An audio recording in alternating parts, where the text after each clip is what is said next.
¿Qué tal? ¿Cómo le va? ¿Cómo se siente? ¿Cómo está? Espero que se encuentre muy bien. Y espero que sepa muchas cosas. Por ejemplo, que hoy es viernes y que es la hora en que habitualmente nos reunimos para conversar. Usted sabe de quién hablo cuando menciono simplemente un nombre, ¿sí? Jorge Ortiz de Pinedo. Sí, ya sabe que es un gran actor, un gran productor, un gran empresario, un escritor, una persona que siempre está luchando y buscándole el lado bueno a la vida, un hombre ejemplar. Pero lo que usted no sabe es que hoy vamos a compartir un privilegio. ¿Sabe cuál es? Vamos a celebrar con Jorge su cumpleaños. Me da un gusto enorme, lo abrazo a enorme distancia, pero de una manera muy cercana en cuanto a mi afecto y mi admiración por usted. Gracias de verdad por aceptarnos cuando está pues a punto de partir el pastel, me imagino. Así es, muy contento, muy agradecido de festejar con Cristina Pacheco, mi admirada Cristina Pacheco, y Gracias. con mi mujer aquí en Acapulco. Los tres estaremos aquí solitos porque en esta época de pandemia solamente estoy con mi mujer aquí en mi Lo casa. ¿Y siento, con usted? lo siento, está usted equivocado. Hay una persona más y está invitada a la fiesta. Y siempre he estado con usted. Y me parece justo que él también sople las velitas del enorme pastel que está en la mesa. Me refiero al doctor Cándido Pérez. Así es, ese personaje tan divertido, tan simpático, que se convirtió, desde luego, en un parteaguas en mi carrera, porque yo había hecho, antes de hacer Cándido Pérez, había hecho dos series muy divertidas. Una era Dos mujeres en mi casa, con Chachita, con Macari, con Tachito, que ya hicimos con público, ya hicimos en una especie de teatro televisado, televisión teatral, como yo le llamo, y había hecho otra serie que se llamaba ¿Qué lío con este trío? Estaba basada en esa misma primera producción, y esta fue, de repente llegó Cándido Pérez a mi vida, y a pesar de que había hecho yo ya varias películas, había hecho yo muchas telenovelas, había tenido mucho éxito en teatro, ese personaje, pues sí, me abrió las puertas de la llamada fama porque la gente le dio por ver el programa y se convirtió en uno de los programas más vistos de la televisión mexicana, de Hispanoamérica y de Estados Unidos. Jorge, habla usted de la fama. ¿Qué peligros tiene? Todos, es tremenda, la fama es tremenda porque antes de que sucediera este programa, pues yo trabajaba con muchísimo gusto, con mucho ahínco, con muchas ganas de divertir, de entretener, porque es una herencia familiar. Mi padre, mi madre, mis abuelos, por los dos lados, materno y paterno, todos eran de teatro. Y me gustaba mucho hacer teatro, divertirme, y de repente empecé a incursionar en la televisión, a hacer telenovelas, a hacer esto, algunas películas, pero de repente uno se hace popular y esta popularidad hace que la gente nos reconozca en todas partes. Va uno al banco y lo reconoce la cajera. Va uno al supermercado y te reconoce la gente que está comprando a tu lado. Vas a un restaurante y el mesero te reconoce. Y en este programa tan curioso, como usted lo mencionó, Cristina, la gente entraba a un restaurante y me decían, ¿cómo le va, doctor? Pase usted.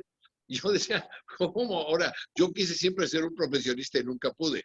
Yo traté de estudiar abogacía, no pude, tener mucho trabajo en el teatro, en la televisión, en el cine, tuve que salirme de la UNAM, traté de ser administrador de empresas también en la UNAM, no pude, un año y para afuera, entré a la Universidad Iberoamericana tratando de estudiar historia del arte, pero el trabajo me comió porque empecé a hacer giras por la República, por América, por Estados Unidos, películas, y ya no pude seguir estudiando. Y de repente llega este programa y me dicen, doctor, entonces yo dije, qué maravilla tener un título sin haberlo obtenido verdaderamente en Sin una haberse universidad.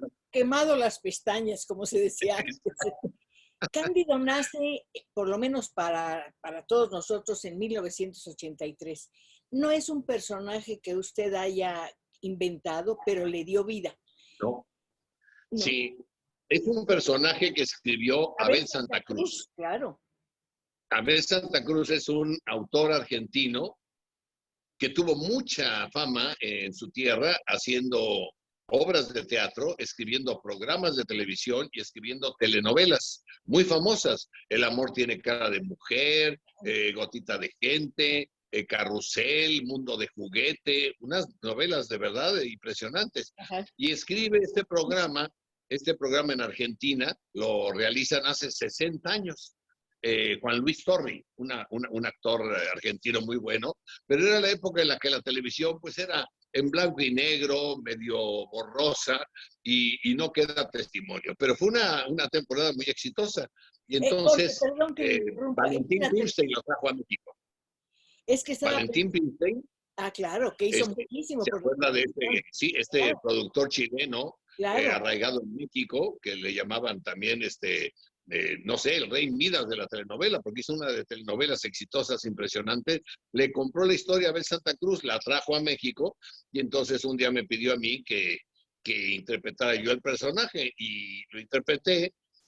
Le comenté que yo pensaba que esto que me estaba pidiendo hacer lo estaban dirigiendo mal, lo estaban dirigiendo como una telenovela, porque la fama que tenía Abel Santa Cruz era de un escritor de melodrama. Y le dije, yo creo que está equivocado, don Valentín, porque esta historia no es melodrama, esto es una comedia de situación. Y entonces me dijo, ¿cómo la harías tú? Dije, en comedia. ¿Y con quién la harías? Con gente de teatro. Y entonces fue cuando tuve la suerte de llamar y que me aceptaran trabajar Nuria Bajes, Alejandra Meyer, María Luisa Alcalá, Lupita Vázquez, Juan Verduzco, etcétera. Y con eso logré hacer un teleteatro en televisión teatral que yo le llamo, y funcionó muy bien. Dicen que usted, la clave de su éxito, o dos claves de su enorme éxito son, primero, que entendió lo que es el rating, y segundo, que supo hacer teatro en televisión. ¿Me lo explica, por favor? ¿Qué es el rating? Sí, el rating es algo muy difícil de entender. Esto es la verdad. Yo creo que todavía no lo acabamos de entender muchos. Cuando yo logré producir Doctor Cándido Pérez, a mí me decían los empresarios, los directivos de la empresa en la que yo trabajaba, oye, tienes un gran rating, y yo ni sabía de qué me hablaba. Yo lo que sabía es que hacía Tenía que tener un una gran programa nariz. divertido. No, no sabía nada. Yo decía, bueno, qué bueno, muchas veces tengo un rating. Dije, ¿qué será? O sea, ¿por cómo se comerá eso? ¿Qué? Y de repente me empezaron a explicar, es que hay una gran audiencia que te ve. Y cuando un día me dijeron, oye, es que tuviste un rating del 50%, y dije, ¿qué es eso? Y me explicaron, la mitad de las personas que estaban viendo televisión en este país estaban viendo tu programa. Dije, Sí, caray. sí, pero usted tiene la inteligencia de no trabajar para el rating. El rating le llega No, después. Hay quien lo hace para ganar exactamente. puntos, para ganar auditorio, y lo que creo que hace es traicionar su trabajo y traicionar también a su público. El rating se va ganando solito porque es lo que la gente prefiere ver. A final de cuentas, hay dos puntos de vista, el rating y el share. El rating es la cantidad de personas que lo ven a uno, y el share es la cantidad de personas que a la hora que está pasando su programa lo puede ver a uno. O sea, en este caso, si hay, no sé, 10,000 televisiones encendidas, que a mí me ven 5,000 televisiones, quiere decir que tengo la mitad del share, la mitad de las televisiones de México me estaban viendo. Ahora, ¿qué Y quiere decir? resulta que, Perdón, adelante. sí, y Perdón, entonces resulta que yo no trabajaba para tener público, yo lo que trabajaba era para entretener, divertir, hacer reír en el caso de la comedia, porque yo creo que lo que primero, Cristina, que debemos de tener es verdad. Para mí, los actores somos gentes que nos gusta interpretar, y para mí lo principal es decir la verdad. Un actor que miente no es un buen actor. El actor debe de ser alguien que verdaderamente dice la verdad del autor. Posiblemente no sea la verdad de uno como ser humano, pero el autor escribió algo y uno tiene que ser fiel a ese autor. Y el, si ese autor pensó en algo, uno debe de ser leal con ese autor. el actor no miente, pero finge ser otro. ¿Cuál es la diferencia entre fingir y Sí, mentir? pues yo cuando hice, por ejemplo, Cándido Pérez, vamos a seguir hablando de esto, Claro. yo pensaba, bueno, dentro de esta comedia, ¿cómo sería Jorge Ortiz de Pinedo si fuera doctor? Si tuviera una mujer guapa, divertida, simpática, inteligente como Silvina. Si tuviera que vivir con mi suegra, con doña Cata. ¿Cómo sería si tuviera yo la oportunidad de poder trabajar en una clínica y ayudar a las señoras que tienen problemas, porque era un ginecólogo? ¿Cómo sería yo, un ser humano que tiene 2 hijos de un primer matrimonio y que enviudó y que se acaba de casar con esta segunda mujer a la que ama y a la que adora. Desde esa parte, desde ese punto de vista, uno empieza a trabajar. Y más que fingir, empieza uno a crear un personaje ficticio, porque es ficción, obviamente. Pero ese personaje es quién soy yo si yo lo hago. Para crear ese personaje tienen que conocerlo muy bien. He oído decir que algunos actores y algunos autores, antes de figurar el personaje, le escriben una biografía. En tal caso, ¿cuál sería la biografía de Cándido Pérez, el doctor? Bueno, efectivamente nosotros cuando escribimos, por ejemplo, para televisión o para cine, hacemos lo que le llamamos la Biblia. La Sí. Biblia quiere decir que cada personaje lleva una historia y cada ser está ubicado en un lugar y cada quien tiene una historia. Estas historias se entrelazan para lograrlo. ¿Cuál sería? Pues un hombre que trabajó intensamente por ser médico, que se casó enamorado de su primera mujer, que tuvo 2 hijos, uno que tiene 18 años y otra niña que tiene 8 años, Perlita e Inocencio, y que de repente en esta angustia de tener que cuidar a 2 niños porque enviudó Cándido Pérez, se encuentra Silvina. Y Silvina es una muy buena mujer que es su balance y que le permite entre el trabajo, criar a sus hijos y entre vivir, ser un hombre lo más feliz posible dentro de todo, y además que quiere mucho a su mujer, puesto que aguanta hasta a la mamá. La mamá, Doctor, le doctor, quiero contar. doctor, espéreme, permítame que me ponga a pensar qué habrá sido de Perlita y de su hermano. Mientras saco conclusiones, hago un corte y regreso con usted. ¿Le parece bien? Claro Gracias. que sí, Cristina, con mucho Muchas gusto. gracias.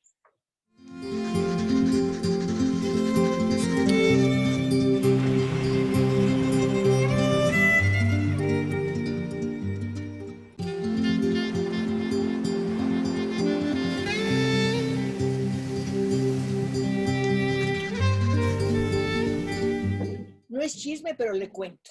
El doctor Cándido Pérez, de su primer matrimonio, tuvo 2 hijos, Inocencio y Perlita. Estábamos preguntándonos qué habrá sido de ellos. Ya tienen sus añitos los dos, pienso que tienen su matrimonio, pienso que tienen hijos y demás. Pero ¿qué ha pasado con Cándido Pérez? ¿Cómo está ahora? ¿Cómo es? ¿Qué le pasa? ¿Qué quiere? Fíjese, Cristina, que esa pregunta me la hice hace unos 10 años y porque me propusieron que volviera a hacer nuevamente Cándido Pérez en televisión. Después de haber hecho 7 años de programas y de haber hecho 2 películas y de haber hecho 2 giras de teatro por toda la República y América Latina, me pareció que no era lógico que yo regresara a ser Cándido Pérez ya a los 60 años de edad. Pero ahora me han pedido nuevamente, oye, ¿por qué no revivimos a Cándido Pérez? Entonces ahora lo que estoy pensando es cómo hacer este Cándido Pérez nuevo. Un nuevo Cándido Pérez basado en ese Cándido Pérez que la gente vio hace 30 años en México y que hizo historia de alguna manera en la televisión, porque hizo un sitcom de familia, un programa que lo veía toda la familia, chistes para niños, adolescentes, adultos, adultos mayores, con una gran inocencia, con una gran fórmula que yo veía cuando era niño en los teatros de México. Cuando había comedia en México, la censura era muy fuerte. Si usted recordará, México era un país con censura. La gente tendría que recordarlo para que se den cuenta de la bendición que tenemos hoy en día de no tener censura previa. Y entonces no podían decir ninguna mala palabra, no podía salir, bueno, ni en calzoncillos, bueno, podía salir alguien. Entonces, de alguna forma dije, voy a hacer ese teatro en televisión y lo logré. Ahora, ¿cómo hacer Cándido Pérez en el siglo XXI? En este año 2021. Bueno, ahora lo que es transformado a ese personaje en un médico igual ginecólogo, que trabaja igual en una clínica, pero ahora fíjese cómo cambió. La Silvina de aquel entonces era una mujer ama de casa, que no trabajaba, que cuidaba a su marido, a los hijos de su marido, luego a los hijos de ellos que tuvieron juntos y a su mamá. Hoy en día, el personaje que acabo de escribir de Silvina es una mujer que trabaja. Ahora es una mujer que es agente de bienes raíces, que colabora en esta organización familiar y económicamente también en su casa. Y Cándido es un doctor que va empezando a destacar apenas en el medio de la medicina. No es un hombre famoso, es un hombre que está luchando por destacar y por ayudar. y va a ir creciendo en esta nueva historia. Y si tiene esos hijos, sigue teniendo a Perlita, 8 años, sigue teniendo a Inocente, si Inocente nada más tiene 17 años. ¿Qué le pasa a Inocente? Que Inocente ha embarazado a su novia, son menores de edad, que es un problema que hoy en día también Terrible, tenemos. terrible. Y aquí empieza un problema diferente de Cándido Pérez. ¿Y por qué vive con su suegra? Ahí, eso es lo que le iba a tocar hace un momentito. Fíjese que lo que le pasó a mi familia, cuando mi padre conoció a mi madre aquí en México, él llegó de Centroamérica, vino a trabajar al Teatro Arbeu, la conoció, se enamoró de ella, se casaron, se fueron a Cuba, mi padre era de Cuba, era originario de Cuba, sus padres españoles, y se fue con mi mamá de gira. Y nació su hijo, yo, y llegaron a México con una mano delante y otra detrás porque hubo un incendio en el teatro, perdieron todo lo que tenían, etcétera.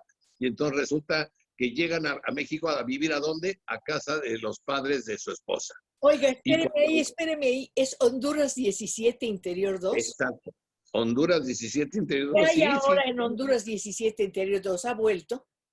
sí, he vuelto, esa es una vecindad que ahí está de pie, está bien construida y que nosotros tuvimos, ese departamento, mi hermano Oscar y yo, lo mantuvimos durante 40 años. Hasta que se liberó. ¿Se acuerda que las De vecindades se rentas hicieron congeladas. con renta congelada? Entonces pagábamos 60 pesos mensuales. Entonces la tuvimos mucho tiempo y ahí teníamos una bodega de ropa de teatro, teníamos libretos, hasta que por fin se liberó la vecindad y decidieron venderla ya para poder hacer casas de habitación.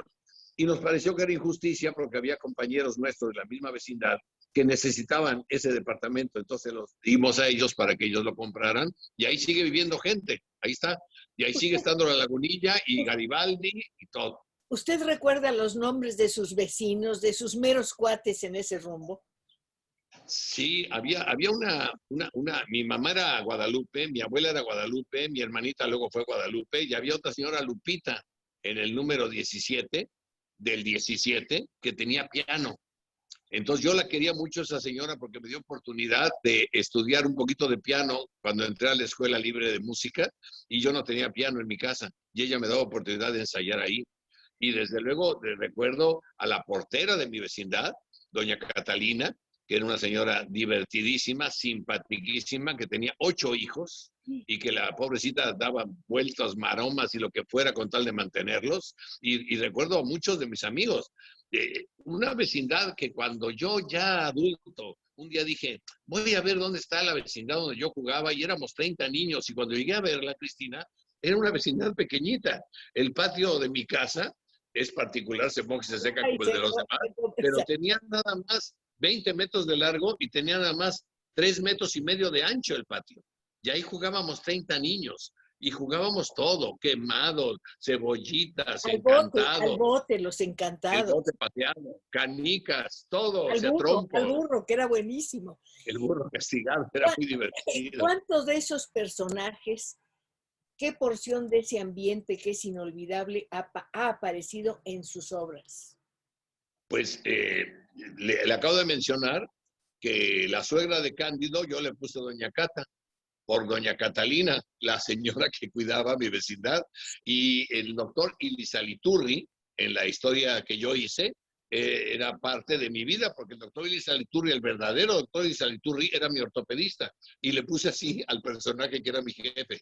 Y el padre Camilo, el hermano de Cándido Pérez, le puse el padre Camilo porque el sacerdote de mi colonia, de la Campeche Churubusco, era el padre Camilo. Y desde luego hay mucha similitud de las cosas que yo hago, y si uno habla de programas como La Escuelita, la maestra Canuta, también es en memoria de una maestra que yo tuve en secundaria, la maestra Alarcón, que era fantástica y que tenía ese carácter y tenía esa fuerza para poder hacer que los niños estudiaran. Y claro, La Escuelita es en choteo y es un sketch de teatro de revista, pero sí tiene mucho que ver y los personajes sí tienen mucho que ver con lo que es la gente y los escritores. Yo creo que bueno, yo en mi caso, por lo menos, sí escribo pensando también en la gente que conozco. Pero además, inevitablemente se escribe con el oído y con la memoria. Y yo Sí, no dudo que muchos de los diálogos o de los parlamentos que hay en sus obras estén inspirados en esa forma de hablar de la gente. Sí, sí, La sí, gente desde luego que sí. excelente. Sobre todo cuando toqué la escuelita, por ejemplo, que era un programa muy populachero. Mi madre trabajaba en teatro de revista y yo vi muchos sketches de teatro de revista. El teatro de revista tiene un sketch clásico que era el sketch de la escuelita. Y gracias a ese sketch logré yo hacer un homenaje a los cómicos mexicanos, a los cómicos que salieron del teatro de revista, de las carpas, que pasaron al cine, porque habría que recordar que esos grandes cómicos del cine nacional, Tintán, Resortes, Clavillazo, Cantinflas, todos ellos salieron del cine. Digo, Sí, salieron al cine, del teatro y de las carpas. Y de ahí se me ocurrió hacer ese programa como un homenaje a los cómicos, donde se juntaban vedettes y cómicos a hacer un sketch de escuelita, mujeres y hombres adultos vestidos de niños. Algo muy socorrido y muy divertido. pensé en este momento en su padre, en don Oscar. Y creo Mm, recordar que usted trabajó en una obra escrita y dirigida por él. ¿Qué familia? ¿Es así? así es. La primera obra de teatro en la cual yo aparecí en un escenario fue en esa obra de teatro que él escribió, se llamaba ¿Qué familia? Y bueno, hacía yo un personaje, lo he contado varias veces, me gusta contarlo porque es muy divertido. Yo hacía un mudo y el Un personaje de pinche un mudo, mudo un cocinero, perdón. era un pinche de cocina, entonces decía, pues yo era un pinche mudo. Y entonces resulta que lo gracioso del mudo es que la gente cree que es muy sencillo hacer un mudo. No. No es nada sencillo, es muy difícil, porque no puedes hablar, tienes que expresarlo todo. Y yo ¿Cómo era lo un hizo? niño. Con el cuerpo, con los movimientos. Exactamente. Y además yo era un niño, yo tenía 12, 13 años. Entonces tenía yo que pensar cómo hacerlo. Pero el día del estreno, en el Teatro Experimental de Guadalajara, de Jalisco, Teatro Experimental de Jalisco, me tropecé a la entrada, me caí, tiré una escenografía y grité, ¡ay, mamacita! Y entonces la gente se murió de la risa. Y mi padre dijo, milagro, habló el mudo. Entonces Pues, ahí mi padre me dijo, ni modo, hijo, vas a tener que ser actor cómico. Y entonces ahí empecé a hacer también comedia. don Oscar, usted decía que don Oscar, a quien recuerdo con muchísimo cariño, porque lo he visto en muchas películas, entre otras Escuela de Vagabundos, que creo que es una de sus mejores películas, dice usted que él fue su mejor maestro. ¿Qué le enseñó? Sí. Bueno, me enseñó, en primer lugar, a ser un hombre libre, a ser un hombre honrado, a ser un hombre compasivo, a ser un hombre preocupado, a ser un hombre amante de mi país. Él, a pesar de haber nacido en Cuba, él se hizo mexicano porque amaba este país, porque aquí tenía a su mujer, a sus hijos y porque aquí tenía su público. Él se hizo un actor importante en México. Entonces yo amo mi país por mi padre, desde luego. Y luego, ¿qué me enseñó? Pues mire, le voy a confesar algo, doña Cristina.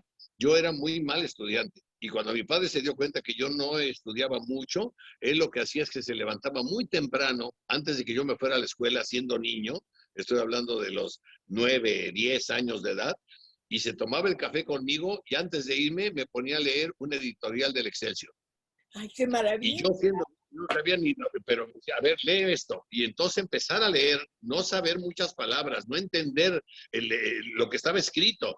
Y poco a poco decirme, a ver, esta palabra que no entendiste, subráyala y en la tarde me dices qué quiere decir. Y así empecé poquito a poquito y creo que a final de cuentas me hizo autodidacta, me enseñó a leer, a que yo leyera y a tener confianza en que la gente que se prepara puede llegar un poquito más lejos que la que no lo hace. Entonces, yo creo que en México, por ejemplo, hay muchísimos actores muy buenos, muy intuitivos, con mucho carácter y con un gran don de interpretación, pero que a veces no se les ha ocurrido ni leer nada, ni saber qué está pasando, ni preocuparse por los géneros. Y yo a mí, él me enseñó a trabajar. Esa fue la mejor herencia. Y la segunda herencia fue un día que me dijo, mira, si vas a ser actor de verdad y te vas a dedicar a esto, tienes que empezar en tres cosas fundamentales. Una, cuando uno va a interpretar algo, lo primero que hay que hacer es aprendérselo y razonar. ¿Qué estás diciendo? ¿Por qué el personaje lo está diciendo? ¿Quién es ese personaje? Luego, que ya te lo aprendas, que ya analices, que ya sepas quién eres, luego tienes que sentirlo. Si no sientes lo que estás diciendo, va a ser muy difícil que le llegues a la gente, que la gente entienda lo que estás diciendo. Y luego viene la tercera, que es la más importante, sacarlo por tu boca. O sea, cómo hacer que se te entienda lo que pensaste, lo que sentiste y ahora cómo lo dices. Y ese fue el consejo que me dio mi padre. Y gracias a eso, poquito a poquito empecé a poner en práctica lo que él me dijo y un día, no sé ni cómo, pero con muchas ganas, llegué hasta la Compañía Nacional de Teatro de Bellas Artes Con y José empecé a Soler, ¿no? interpretar clásicos. Pues su vida ha sido realmente fascinante, ha tenido muchos momentos luminosos, muchos, perdón que lo diga, difíciles y sin embargo los ha superado.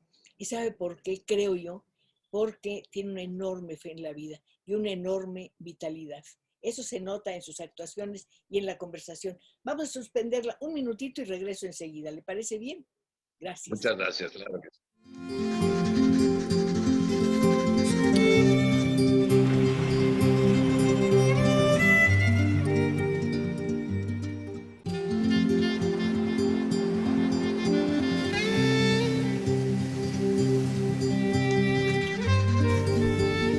Seguimos conversando con una persona muy querida, muy respetada por el público, por sus compañeros y desde luego por la crítica, que lo ha tratado, creo yo, con el respeto que se merece.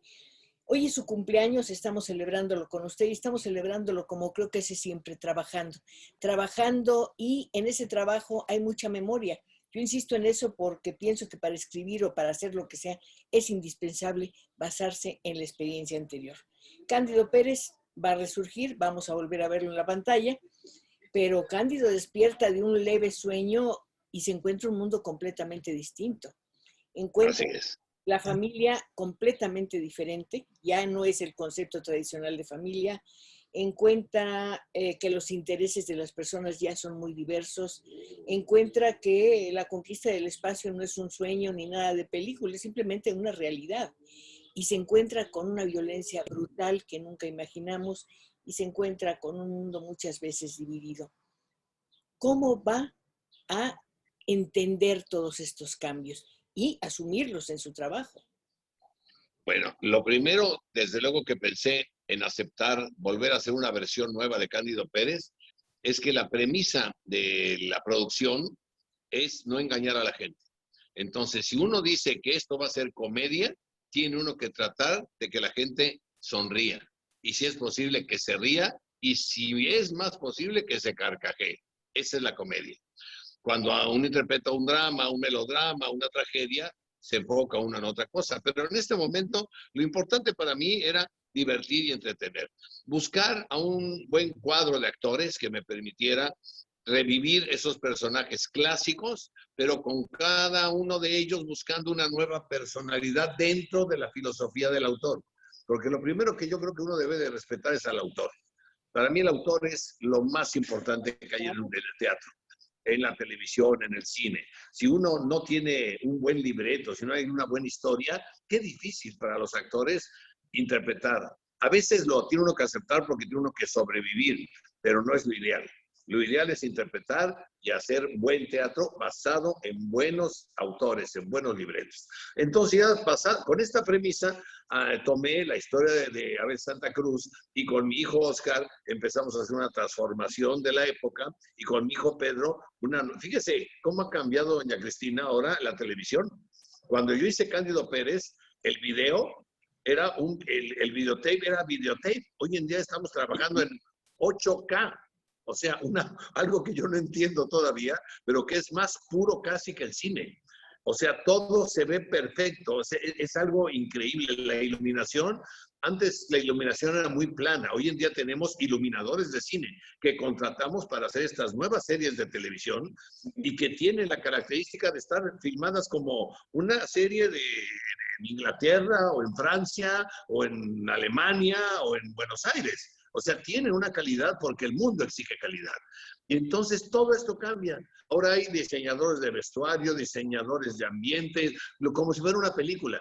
Y de ahí empieza este reto maravilloso de entretener y de divertir, porque creo que una de las responsabilidades que tienen los que nos dedicamos a hacer esta televisión llamada comercial, o sea, vamos a entretener a la gente y la empresa que me ha contratado quiere que esta comedia no solamente guste en México, quiere que guste en Honduras, que guste en Paraguay, que guste en Bolivia, que guste en Estados Unidos y si es posible que guste en España. Estaba usted Sí. mencionando, Jorge, los diferentes países donde se proyecta una telenovela mexicana, ponga usted. En cada uno de esos países hablamos español, pero es un español muy diverso. Tiene muchas variantes, términos distintos, y no hablemos del tono. ¿Cómo hacer que un diálogo escrito en el español de México sea comprensible o interese en Guatemala, en Chile, en la Argentina, en Bolivia, donde usted quiera? Bueno, desde luego habría que remontarnos a la época de la Segunda Guerra Mundial, en donde las grandes potencias dejan de hacer cine, porque están en este conflicto bélico a todo lo que dan, por decirlo así, y los países que hacen cine en nuestro idioma, en el castellano, son España, Argentina y México. Sí. Y el idioma, o bueno, más bien, la forma de hablar y de decir nuestro idioma de los mexicanos es mucho más benigno para entenderlo en todas partes que el argentino, que es tan marcado, y que el español, que es tan pronunciado. Entonces, el cine mexicano empieza a tener un gran éxito en toda esta franja de países que hacen la América Latina, y entonces empieza la gente de América Latina a escuchar nuestro idioma. Esto después, aparte del cine, la época de oro, que fue fantástico, las telenovelas mexicanas se convierten en un fenómeno mundial, y no podría ser la excepción América Latina. Y en América Latina también la manera de hablar y de decir del mexicano es tan importante que muchos actores que llegan de Centroamérica y de España empiezan a ponerse en un tono neutro para no marcar su manera de sus tonos y sus etnias, para poder hacer que suenen a la mexicana. Y los mexicanos entonces han ido invadiendo, de alguna manera, han hecho una conquista del público hispanoparlante, y yo creo que es mucho más sencillo. Ahora, cuando hacemos comedia, pues obviamente lo que tenemos que pensar que si haces un chiste muy local, no se te van a reír en Bolivia. Pero si haces un humor divertido, amable, simpático, a lo mejor hay algunas cosas que se van, pero la esencia de la comedia no se puede perder. Cándido Pérez es un doctor, tiene una esposa a la que adora, tiene una hijita de 8 años, tiene un hijo de 17, vive con su suegra, tiene una enfermera, Paula Cecilia, y un hermano sacerdote, y son las aventuras de esta familia. Es un programa familiar. Debe de gustar si se hace con buena lid, se hace con verdad y se hace con honestidad. Así debe de entenderse. Y así es como yo le entiendo. Entonces trato de que mi comedia se entienda en toda América. Y mire, esto me ha valido que Televisa, la empresa para la que trabajo, pues me siga contratando año con año. Han cambiado muchas cosas. Efectivamente, la forma de hacer televisión es completamente diferente. Olvídese ya del blanco y negro. Antes no había apuntador, se hacía en vivo y en directo cada programa. Era muy emocionante, realmente creo que era emocionante. Todo eso cambió, pero también cambió el público, Jorge. Es un público totalmente distinto.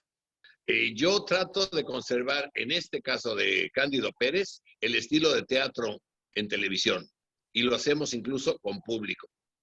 Entonces, con sana distancia, en lugar de tener una tribuna de 400 personas, tenemos una tribuna de 80, con sana distancia, con caretas, con mamparas de plástico, separándolos, y hacemos que el actor sienta la necesidad de trabajar, no nada más de decir, y que sienta la necesidad de cumplir y de hacerlo bien.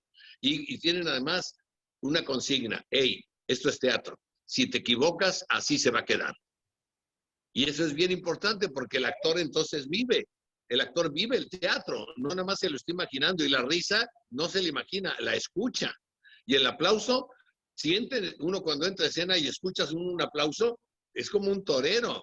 Sientes el aplauso del público y el apoyo, es como un deportista, sientes el apoyo del público. Jorge, si no me equivoco, cada capítulo de Cándido Pérez tenía un título, ¿no es cierto? Sí, vamos poniéndole títulos, sí. Esos títulos, esos capítulos, perdón por la pregunta, pero me interesa muchísimo, le dan un poco la entrada a la presencia de Chava Flores. Piénselo, tengo que hacer un corte y regreso volando. Claro que sí.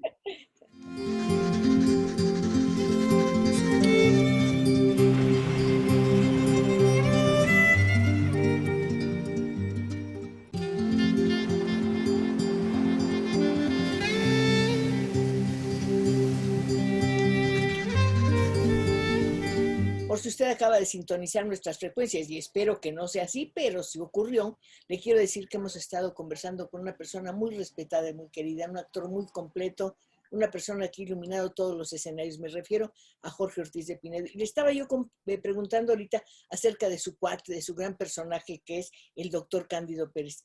En esa serie, cada capítulo tenía un nombre, y cuando los leí, pensé, ¿no tendrá algo que ver con Chava Flores? ¿Qué me dice? Yo, yo creo que mucho.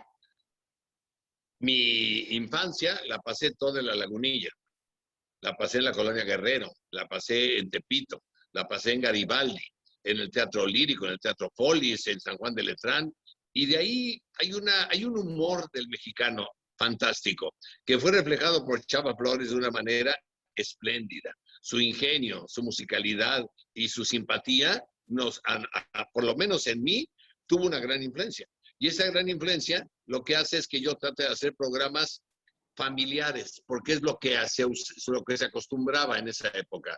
Había teatro para adultos, quizá cuando yo era niño, y quizá había hasta cine para adultos, y había vodevil, y había el Tívoli, ese famoso, pero la mayoría de las gentes lo que veían era teatro de revista, teatro donde no había leperadas, donde la gente era por ingenio, Chava Flores cantando en un teatro y cómicos haciendo chistes. Y entonces esos títulos nos dan la introducción de lo que va a ver la gente en 22 minutos, que es lo que dura un programa.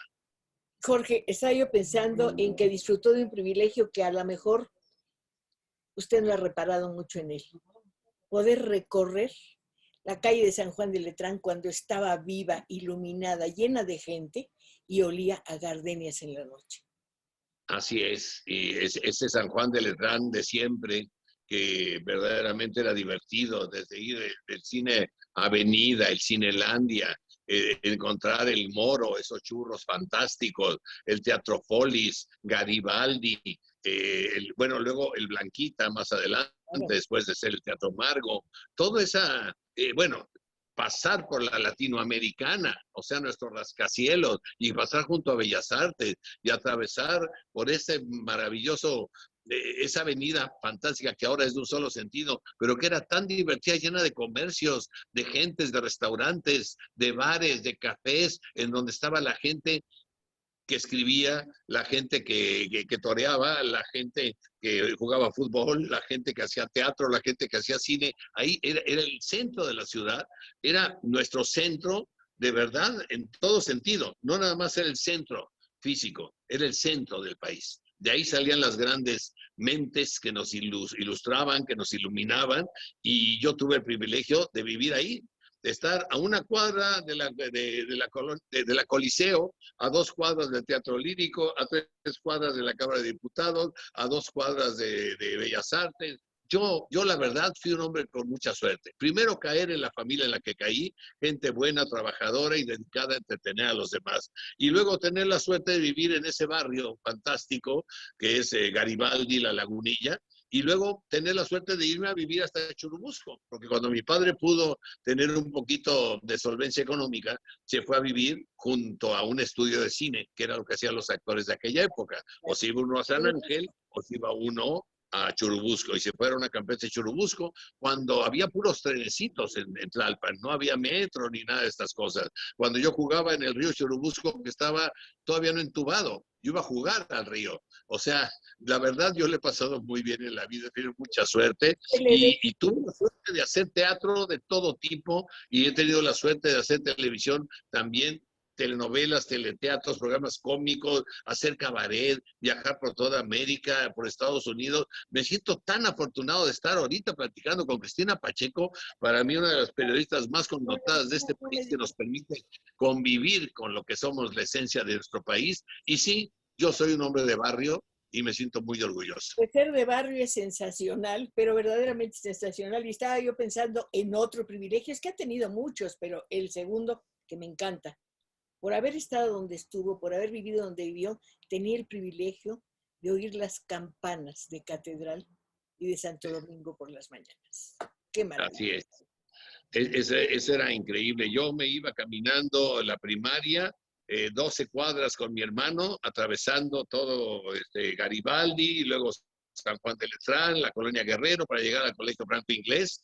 Y algo que yo le cuento a mis hijos que era fantástico, Cristina. El radio era la vida, la televisión estaba empezando. Y curiosamente no había muchas estaciones de radio. Y cuando alguna canción se ponía de moda, mi hermano y yo a las 7:30 de la mañana íbamos caminando hacia el colegio y la gente prendía sus radios y entonces caminábamos y teníamos una vida musicalizada, porque la misma canción iba sonando en todos los radios de todas las tienditas y de todas las casas que íbamos atravesando para llegar al colegio. Y de regreso igual, a las 2 de la tarde que terminaba la clase, volvió uno a escuchar la música de Agustín Lara, la música de tantos autores fantásticos. Sí, los no, bueno, imagínense en el teatro lírico, ¿qué no vi? Mi madre era ayudante de cómicos, Lupita, entonces yo podía está muy entrar al guapa. teatro. Sí, y era guapa y divertida, muy alegre. Y entonces yo tuve el privilegio de ver revistas musicales auténticas y de ver a Toña la Negra, a Agustín Lara, a Pedro Infante, a Pedro Vargas, a gente maravillosa en esos teatros de revista. Y el privilegio también de ver en Bellas Artes actores y obras de teatro representadas que me invitaba mi padre. Y el privilegio de ver cómicos en teatros de bolsillo y de ver teatro trágico, porque a mí me ha gustado todo, la verdad. Usted hablaba de Bellas Artes, del teatro clásico, y esto me recuerda y me remite a una parte anterior de nuestra entrevista, a los directores con los que ha trabajado. Rafael Sí, Banquells y desde luego Fernando Wagner.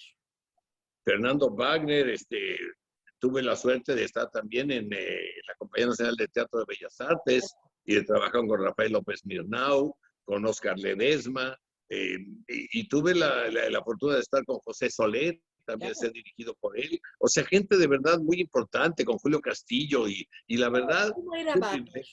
¿Cómo era Wagner como director? Fernando Wagner era impresionante, porque era un señor que medía 2 metros casi de estatura.